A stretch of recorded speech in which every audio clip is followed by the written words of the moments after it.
শুভ সকাল বন্ধুরা। আজকে সকাল সকাল কি খেলাম বলুন তো?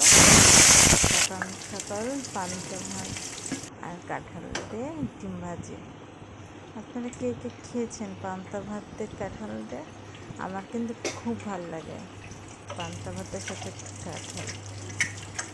আজকে সকাল সকাল অনেক গরমের ভিতরে পান্তা ভাত খাওয়া কিন্তু অনেক উপকার।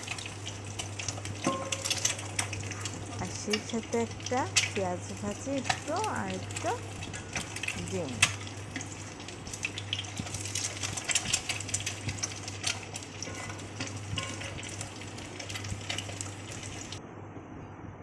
রেডি। এই যে পান্তা ভাতের সাথে কাঁঠালের ডিম ভাজি। সকালবেলা একটা খাবার।